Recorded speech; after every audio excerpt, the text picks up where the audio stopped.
Welcome to Root Talks, a simple program of trustworthy AI. And in today's episode, we have a very interesting guest from one of the Northern European leading companies in its industry with more than 2,000 employees, the head of digital strategy, Lauri Pulkka from Newsec. Welcome. Thanks. Pleasure to be here. Yeah, I thought that I could introduce you by being a humanist by heart, but as a twist, you have also a PhD in technology and innovation. So it's a kind of an interesting thing that you have them both included, and today you work with AI. Is that correct? That is a fact. Yeah.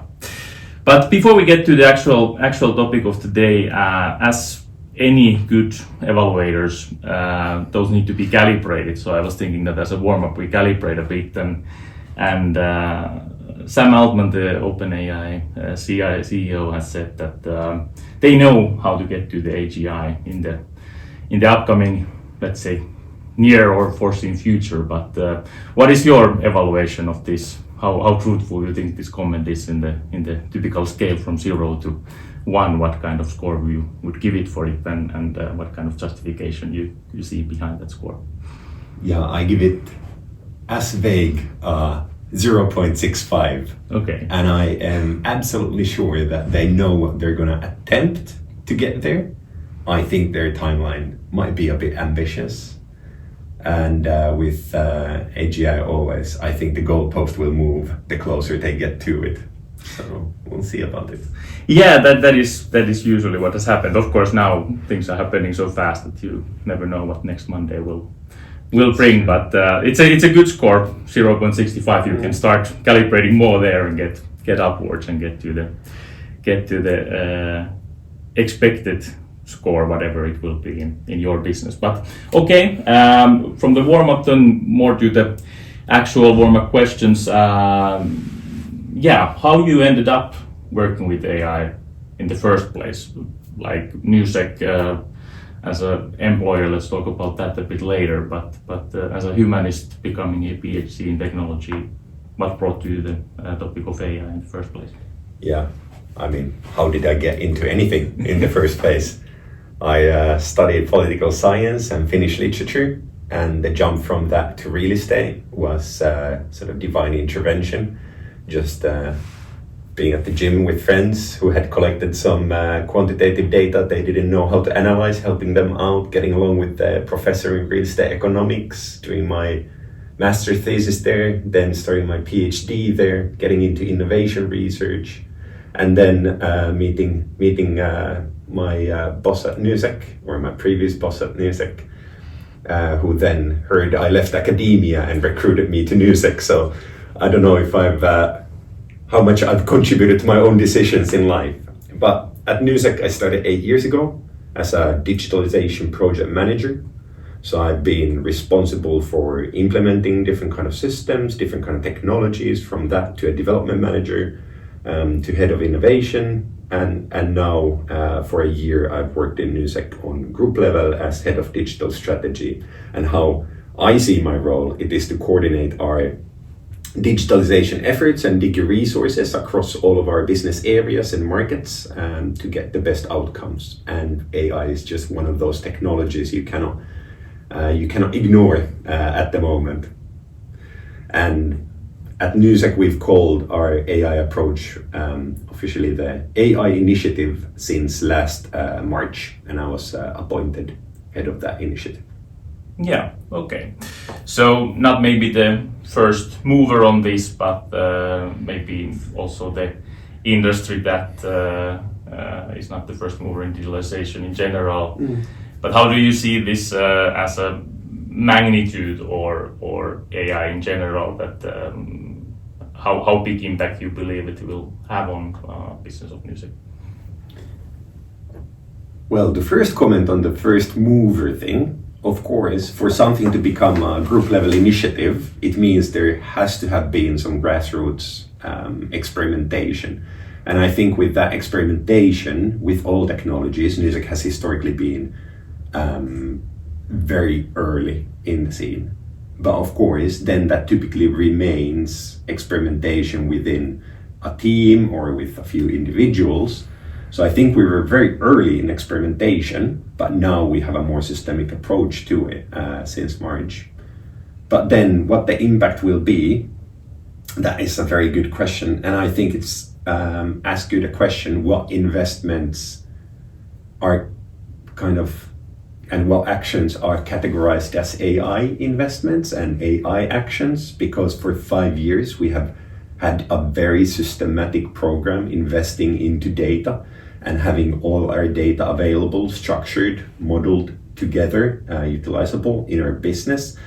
And in the AI age, that is a huge competitive advantage, having all that having all that data available for AI use as well. So if we look at sort of actions that we've done to facilitate the use of AI, then I'd say we are much further than many companies I've discussed this with. If we look at only implementing AI technologies, AI algorithms, yeah, then we're of course still early.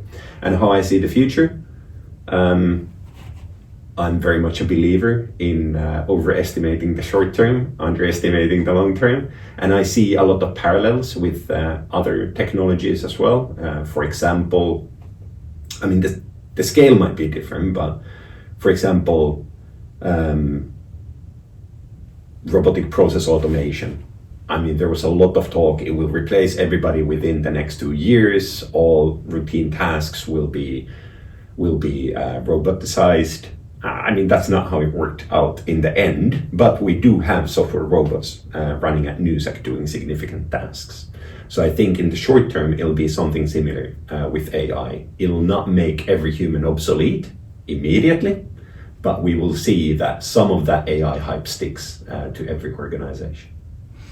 Yeah, thanks a lot. That for the warm-up. But for the people who are watching this and are not familiar with Newsec as a company as a whole, how would you pitch Newsec in a couple of sentences and lines? What is Newsec all about and what you are actually doing as a business?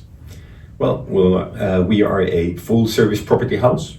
So meaning that we do everything with real estate except own properties at the moment. Our main business areas are property asset management and advisory services. So advisory is typically real estate consultancy with valuations, transactions, investment management, and then property asset management is taking care of the properties, doing the operational management of properties. And as a head of digital strategy, what do you actually concretely do? What you have been doing this week or during January and February so far? Oh, that is an awkward question. Next. No, as I mentioned, I do have a role in pretty much everything digitalization. So of course, my title is Head of Digital Strategy. But I don't believe in only doing PowerPoints or Word documents about strategy. So I do like to get pretty hands-on. So I have been creating prompts also on the Root Signals platform. I do like to get involved in the development still as much as I can. I have been discussing our overall IT landscape, our sort of applications, how the dynamic works between what we maintain as a group and what we do within business, as close to the business as possible. We call that the shared operating model in IT. So we have, for example, our common data platform that is maintained and managed centrally. And then we have all these teams in the business that do the front-end BI development and utilize that essential competence. So I've been having a lot of those discussions in the areas of data, also AI, a bit in information security with our CISO, things like this. You know, very varied week. Very, very interesting. Because I believe many enterprise companies, they're thinking that how they would like to model the AI or bring the AI, and who are the people who are bringing transformation. And it's really fascinating to see what the different type of titles there are, different type of roles and units are dealing with the AI today, because it's so, I would say, overwhelmingly taking over so many units. So interesting to hear how Newsec has approached it. But could you tell a bit more, because we are anyhow talking about trustworthy AI today and a bit how would I say, interface between humans and AI and how AI can be trusted. That what is your actually business and the humans and the people, what are they typically doing in their daily life, and how AI is most likely going to be impact that work in short term, or already has impacted, and then if you can give a couple of comments on the longer term perspective as well, because you have both like operations and then you have consultation business in your in your company. That is again a complex question, but I like to sometimes say that Newsec is it's 10 companies masquerading as one. So when you say sort of what typical Newsec employees do in their daily lives, then who is a typical Newsec employee? Is it the capital markets consultant who is doing real estate transactions, or is it the accountant? So we have hundreds of accountants, but then I wouldn't call Newsec only an accountancy company. It's not only financial management. So it has very they're not separate, but it has distinct functions that have very distinct system needs, also from an IT perspective. So we have very specialized business applications for these different functions, and the roles are very different. The daily sort of routines look very different. So we have that end where you have these routine processes, very large volumes, and then we have the other end where you have the very sort of high-end consultancy, very customized inputs, outputs in your work. So I don't know what is typical, but we of course have to serve all of the business areas, looking from the group IT perspective. And then, what are the common elements? And AI is, I think, one of those common elements. And I'm referring again to the shared operating model. So we want to make some common technological platforms available for business use. And now, one of the tricky questions at the moment on my table is, how do you organize an AI platform so both the accountant and the transaction consultant can benefit from that platform in their work?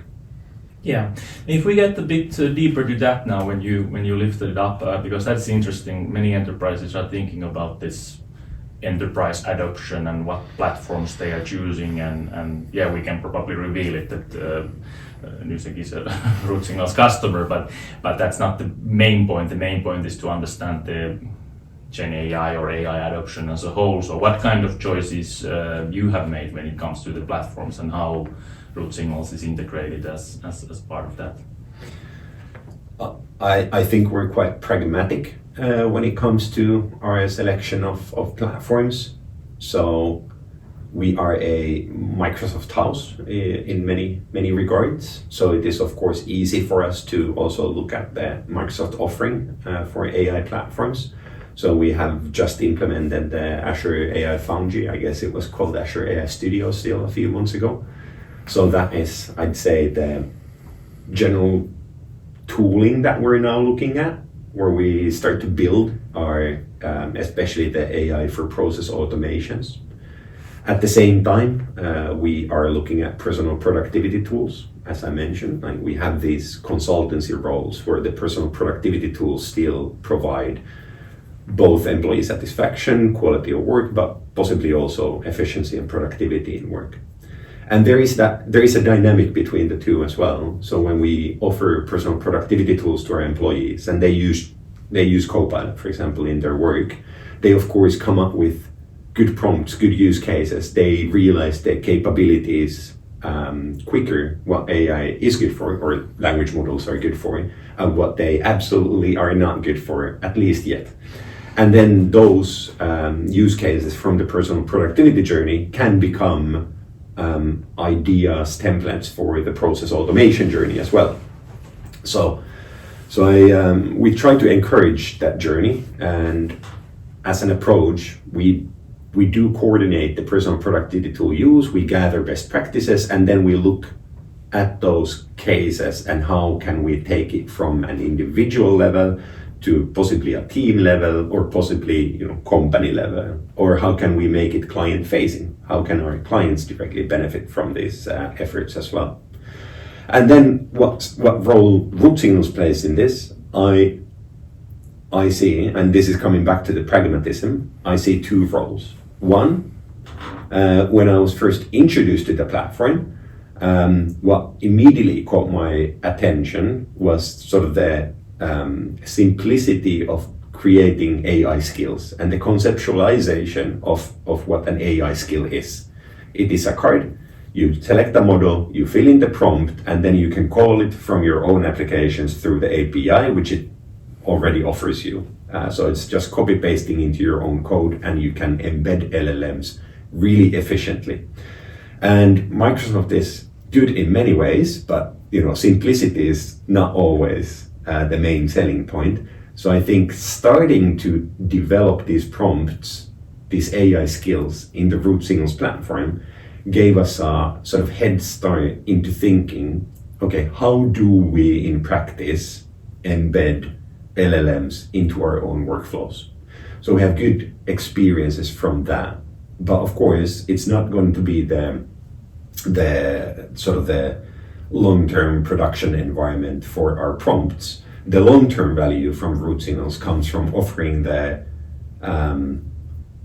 sort of the security to put things into production, the confidence to put things into production. So it is, for me at least, the best way I've seen how the outputs of AI can be evaluated, assessed, like how you can actually trust generative AI. So you just don't, because our goal is not to only use Gen AI to produce outputs that a human then goes through to validate. Our goal is to take some tasks, some processes, some activities in our company, have AI and other process automation technologies do all of it, and then only highlight the issues that are identified in those processes. And without some sort of a tool technology for identifying those issues and to verify that the outputs of Gen AI are correct or sensible or purposeful, I wouldn't have the confidence to put anything into production. Like I would absolutely not dare do it. You can always automate to that point where humans go through every output, but that is not taking the task away from anyone. That is just shortening the time it takes to complete that task, or reducing human input as just oversight for machines. I think what we want to do is free up our employees' time to create more value to our clients. Yeah, that makes sense. A very, very interesting idea. Many companies are thinking of this. There has been a lot of talks about we will think this as a support for our humans and things like that. And of course, as you said, it is also that, but the magnitude is so much different if you can automate something completely. And I believe that's why there's so much more of talks about the agentic workflows, even though that is kind of like a buzzword that everything is agent now, but getting there that something is more automated from A to Z is probably the way to go. But if we get a bit more concrete on those things, what are the cases or use cases, very tangible things that you have on the table right now, or what is about to be automated, or you're automating at the moment directly from your business, as much as you can open it for the audience here? What kind of concrete use cases you are doing at the moment? I guess I'm going to give another complex answer to a simple question. So I absolutely see an evolution of use cases that are proposed to me, and I've used this analogy before, that the first use cases that people had were what I call crutches. They support you overcome something when it's broken, but optimally you'd not like to have it broken in the first place. And as an example, for example, extracting data from agreements or property valuation reports. getting that data from a PDF and putting it into a structured format, getting all the key things from there so we can do analytics on it and we can do actionable insights on that data. It's a very common use case. Gen AI is very good at reading PDFs. Validating the outputs gives us confidence that actually the numbers we are getting from those documents are correct, but it's not like the qualitative transformation that I expect us to have from AI. It is fixing something that shouldn't have been broken. Like we shouldn't have a process for where key data from agreements is not structured in the first place, or from validations is not structured in the first place. So of course, when we identify these kind of use cases, our first question is, well, has the process been fixed? So is this kind of like a one-time thing? We do these 10,000 documents and then we can just be done with this automation. I wouldn't want to have these bubblegum fixes in place instead of a good process.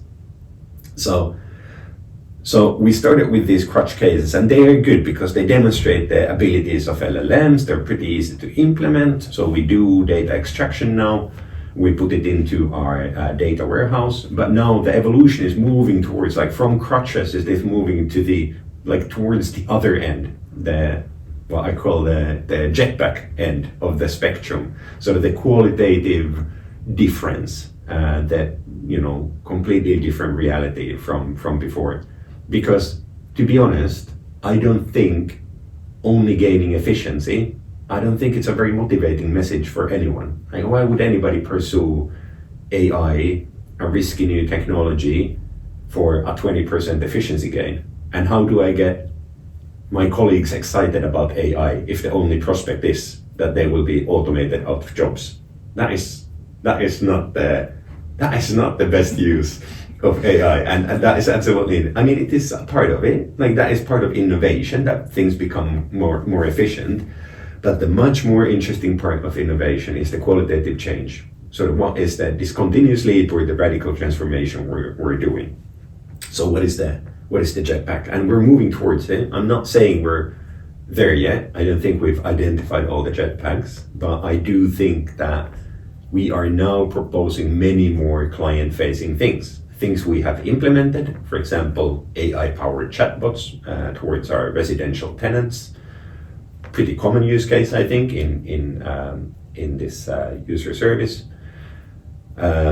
We are definitely looking at client-facing things in our client portal, as well as on our website. More on that later. We have just invested, as I mentioned before, a lot in our data warehouse. So digging actionable insights from that data, I think that is one of our main key initiatives. How can we produce more, more feeds to our research teams, to our client managers when they go meet a client? How can they chat with that client data before to understand better what is going on in those clients' properties? I think that is one of the things we're looking at as well. Okay, thank you. It's sounds that it's a very, very, very typical, let's say, transformation and movement, and what has been a positive. May I add one thing? Absolutely. Yeah. I'll just add one thing. So I think one of the things we've learned during our AI journey is that we don't need to look at the the whole output or the whole process immediately, but actually it's been much easier to work with splitting whatever it is, whether it is a valuation report or an accounting process. It's much easier for us to work splitting it into 20 different outputs and then identifying the easiest ones. And typically that is, it can be, for example, 50% of these actions are easy to automate or AI compatible or something like this. And we can start with that, and we can make a rapid, significant impact on our colleagues' lives through, just taking few chunks out of those processes. So it's not like black and white for us that we need to automate the whole thing or do it all at once. Of course, I mentioned before, like the end goal is to look at entire holistic processes, but as we're still early in the journey, like actually most of our processes consist of tens of sub-processes, which we look at sort of individually. And that AI is absolutely not the answer for all of these sub-processes either. Yeah, I think that is a good to keep in mind that invest in use cases that there's a real value and something that can be quantified and then really get the buy-in from the whole organization. But and I should also add when it is about sort of tangible processes, I mean it's not only our development, right? Like it's not only what Newsec does in AI. There are a million companies now producing software that has AI capabilities.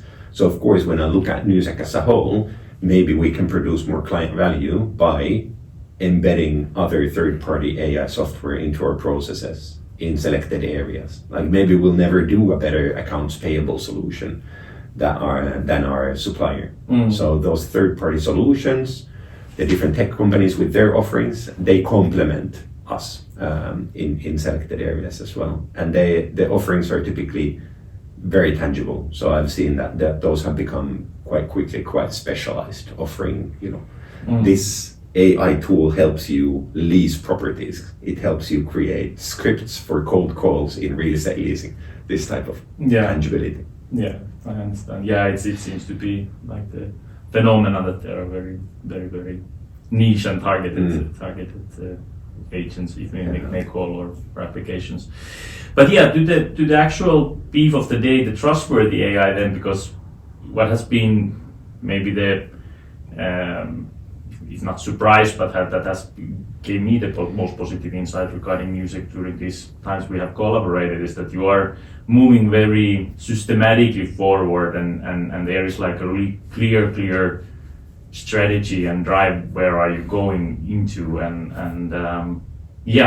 as from quite early stage you have brought in this trustworthy AI or evaluation of the LLM outputs and the quality assurance, observability, monitoring, all the aspects that Root Signals provides as one of the key aspects of why you believe you have chosen to do so and like why it's important for your business that the AI is trustworthy, because many misconceptions might say that the models are just getting better and we are going forward, but what has been your reasoning for trustworthy AI from the early on? The simple answer is that generative AI is so good at mimicking correct answers that you easily get fooled that it is less work to automate things than it in reality is. And we would never recruit a person that mimics correct answers. So why would we outsource our work towards our clients to a machine that mimics a correct answer? And a success percentage of 75, it's not enough to put something in production in accounting. So it needs to be very, very, very good. I mean, humans are not 100%, but they are more than 75. So without any validation, to again quote myself, like we wouldn't have the confidence to put these things into production. We wouldn't be able to trust the outputs enough because you wouldn't know whether it's actually mimicking something correct or whether it is factually correct, that information. And I think the cost of validating is negligible to the effort it takes, and also through validation you get additional benefits like the paper trail of what you've done. Sort of when you for example the Root Signals platform, I mean it gives you also a log of what you have, what prompts you have done, what use cases you have used AI on, and we know that regulation is tightening around this. So it is also future-proofing yourself.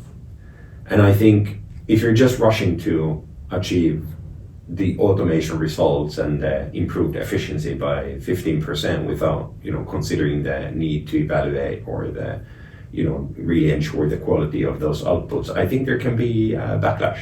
And I don't think the reputation risk or the liabilities that you expose yourself to without validation is worth the gains.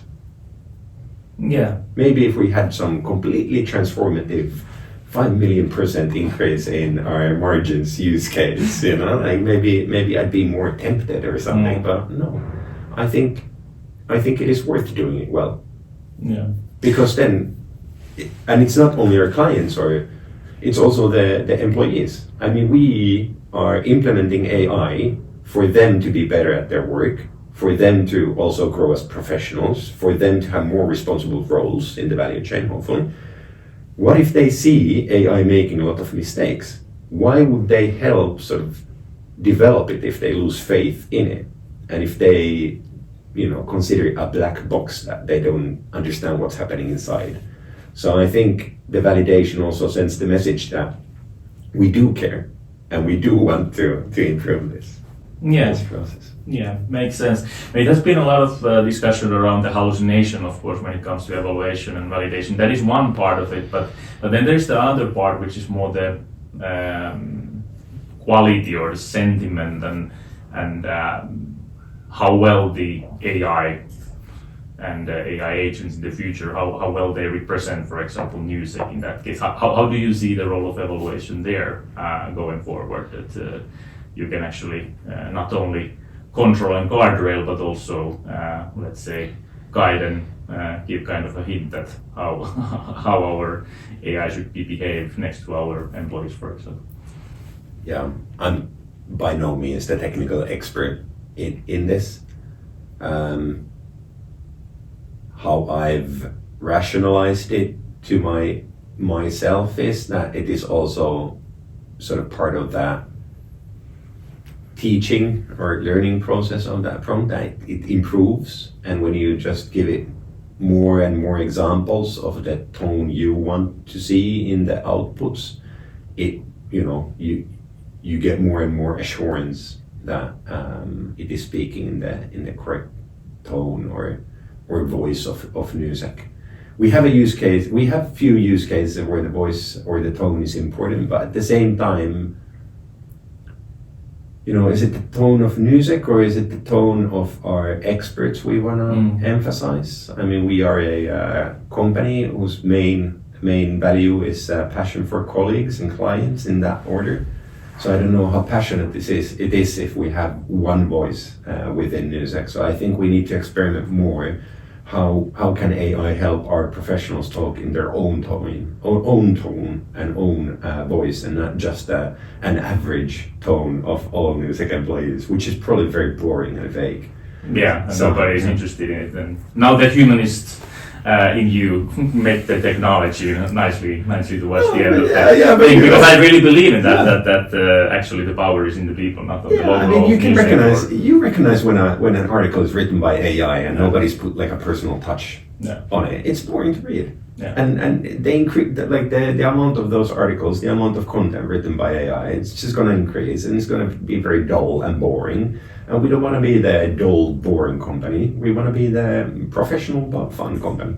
Who can bring maybe through the experts for the AI the instructions needed. Yeah. So when we go out to the public, I mean, probably for a long time, AI will be used to spar with the expert, but we probably still want the expert's voice to be heard. And of course, there are announcements which are supposed to be boring and unpersonalized. For that, yeah, sure. Like, we can use validators to guarantee that this is in the very sort of real estate-y jargon and very professional and gray, the tone of the message. But for our professionals who comment on the real estate industry, I'd be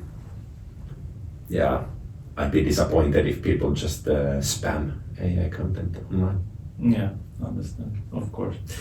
But yeah, if you would summarize it, Root Signals has brought you faster forward in the testing and experimenting stage, providing your development resources, opportunities to get forward to the actual automations then, and then bringing the evaluation stack to improve the quality and ensure the quality in production. But if you would summarize towards the end now, then what is the concrete thing that Ruotsin has brought to you, and why you chose to collaborate with Ruotsin in the first place?